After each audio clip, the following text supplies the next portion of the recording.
Magandang araw mga kaibigan. Pag-usapan natin ngayon yung reklamo o siniwalat ni Congressman Dante Marcoleta na wala ang pangalan niya sa listahan ng mga senatoriables. Okay, hindi ito sa COMELEC ha. Ito isang survey group. Bilib pa naman ako sa survey group na ito. Social Weather Station, SWS. Maraming pangalan ng mga senatoriables nandun para tanungin ng mga interviewer sa mga respondents sinong bubutuhan nila. Ay wala pala ang pangalan ni Congressman Dante Marcoleta. So paano siya makakuha ng ratings o puntos? So lumalabas mahina siya.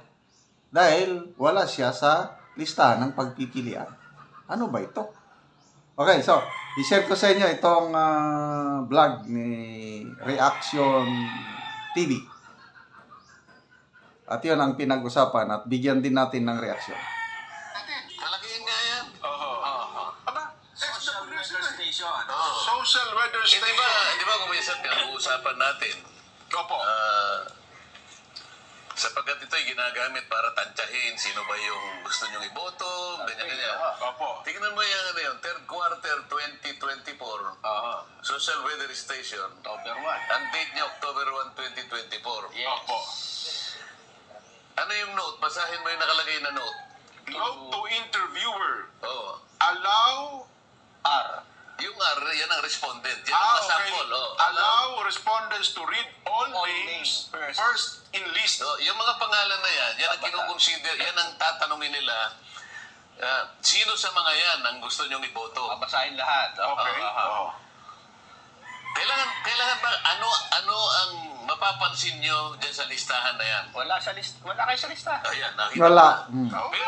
Pero merong Oh. Floranda Mori. Kilala mo si Floranda Mori? Ay, hindi nga eh. Oo. Merong Adonis Jerome.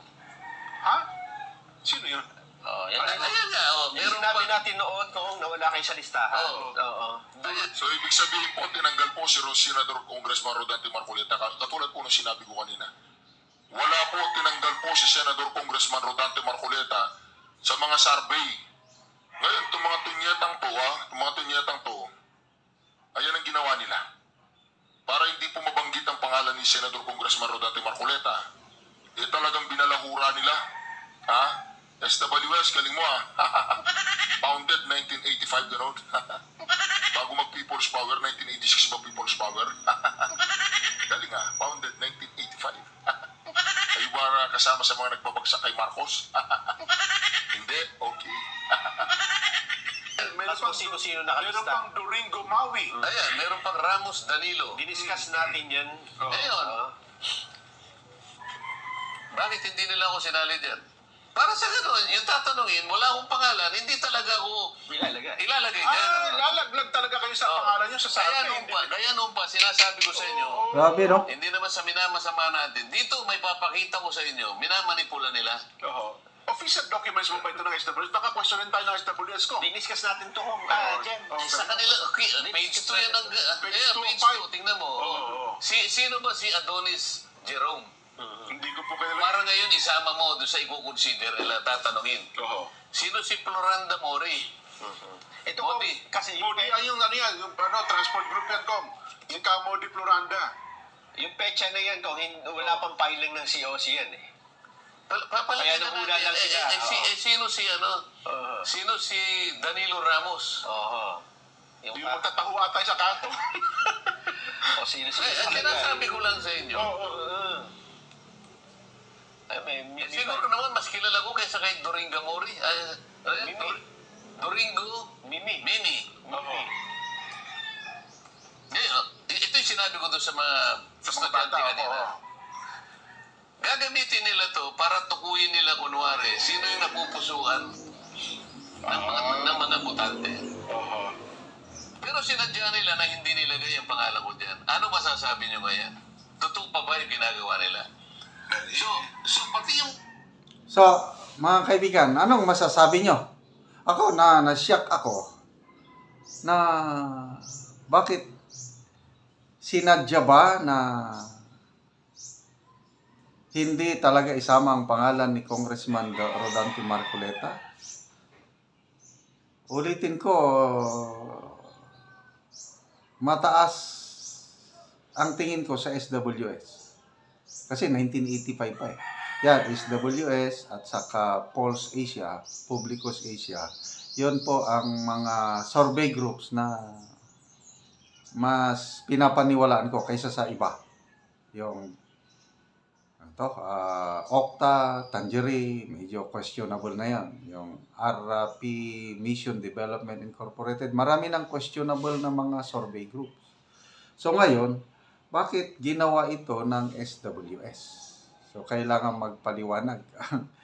So maniniwala pa ba tayo sa result ng mga surveys kung ganito? Grabe. Pati yung publiko, Opo. manipulate nila. Hindi ko naman sinasabi kung nalagay ako dyan, tuwan-tuwa ako, hindi. Nandun pa rin ang andun pa rin ang pagdududa ko. Sapagkat ako, ang gusto ko, pagkayo sa politika, dapat walang survey. Ang gusto ko may survey kung alin ang mas masarap na bagoong, mas masarap na patis, mas mabango siya sabon, mga produkto tsaka mga serbisyo. Pero pagdating sa mga anong gusto ng mga tao, sapagkat ito yung potential na pagkakakitaan ng maraming tao, lalo na yung mga sindikato. Totoo po, Kong. At pati siyempre, kapag nag-number 1 ka dyan, eh siyempre parang Paano ka ba? Ni hindi ka makakarating sa gusto mo. Paano? Hindi ka nga isasama. Ito, deliberate ito.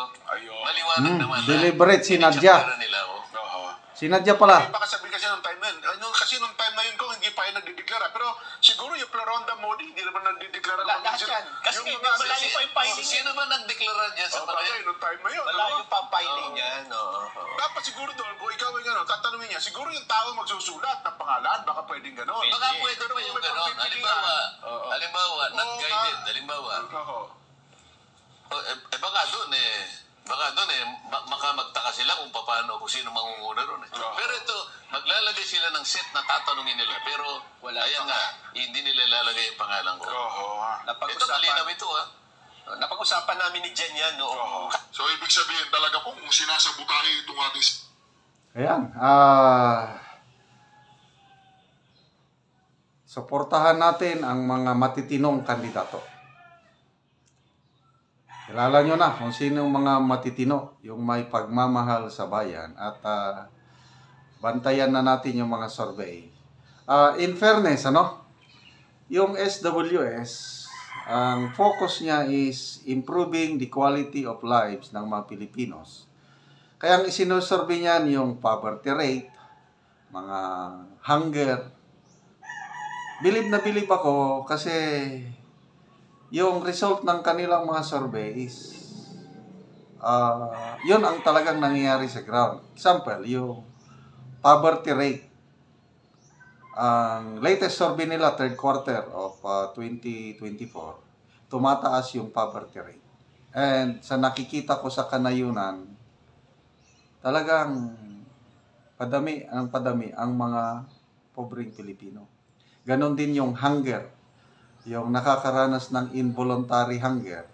Ang survey ng SWS, tumataas ang mga pamilya na nagsasabi na nakaranas sila ng walang pagkain, involuntary hunger. So, nakikita natin ang tunay na kalagayan ng mamamayang Pilipino nang dahil sa survey ng SWS. So, ito, nagtataka ako, bakit sinadya na tanggalin sa listahan si Congressman Dante Marcoleta. Anyway, ang taong bayan, tayo nang bahalang magpasya. Okay.